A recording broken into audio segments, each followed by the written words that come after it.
Let's speak now to Dr. Cathy Gardner, who lost her father, Michael, at the peak of the pandemic, spring 2020.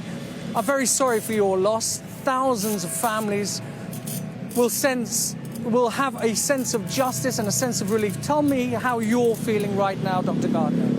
Oh, huge relief. We knew at the time that something had gone so badly wrong. I've known all along that what the government did was wrong, and today it's that vindication that we were right, and I'm so pleased that's been proven. Yeah. What sort of messages of support have you had throughout this case and bringing it to the High Court? You were forced to do that because you wanted the government to be held accountable. Do you feel now that they are being held to account and that this will change the course of future pandemics and possibly open the doors to thousands of compensation claims as well?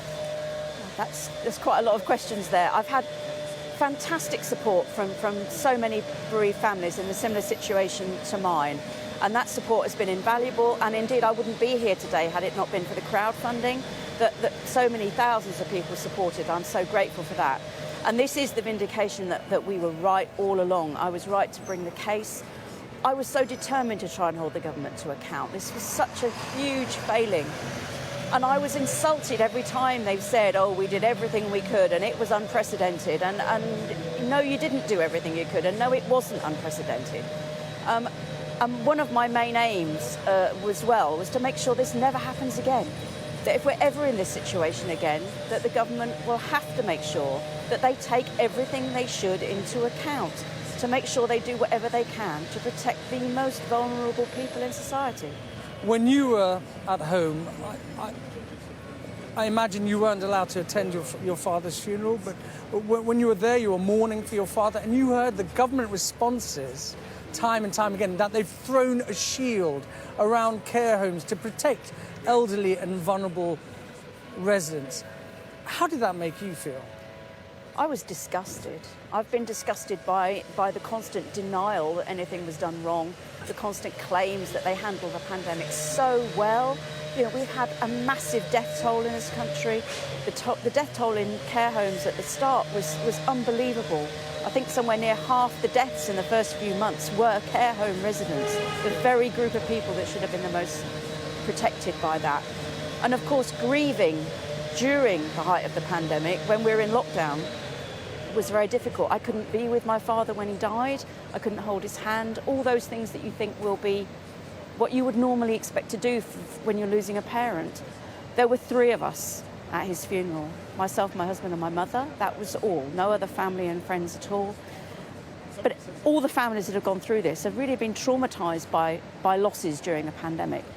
And when you have a deep belief that the government itself has let you down, that they've taken steps that they absolutely shouldn't have taken, that's made it even more painful. And the constant denial and the constant saying we did so well just is insulting. We haven't had a government response to the judgment yet.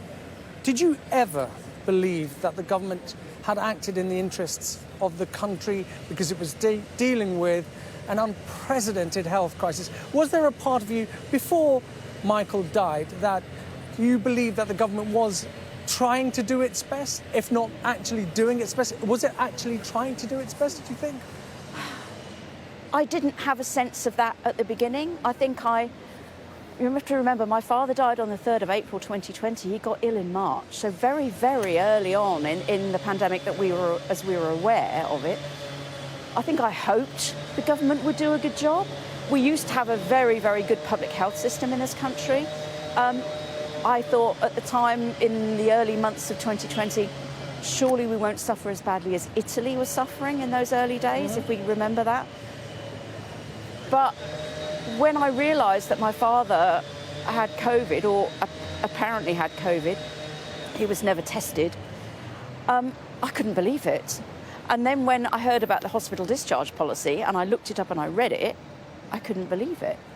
That there was no mention anywhere of how care home residents should be protected. So myself and my neighbours were all sheltering at home, keeping ourselves safe. My father was in just a larger home. Exposed? Exposed, completely exposed. What do you want to see happen next? We haven't had a government response. This will set a future for further health emergencies in the future. And this is the first time the government has been held accountable pre-inquiry, before any inquiry. What would you like to see happen next? Well, I have asked for an apology from Matt Hancock, who was Secretary of State at the time. Although to me, an apology is, it's all very well, but actually I think he also should consider his position as an MP. He's still an MP.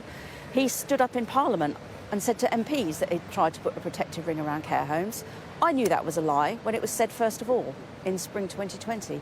And it's definitely a lie, and I think he should consider that. The Prime Minister absolutely should go, but I don't believe he has any conscience or moral fibre that says that he should take any responsibility for this. But as far as I'm concerned, he absolutely does. This was under his watch.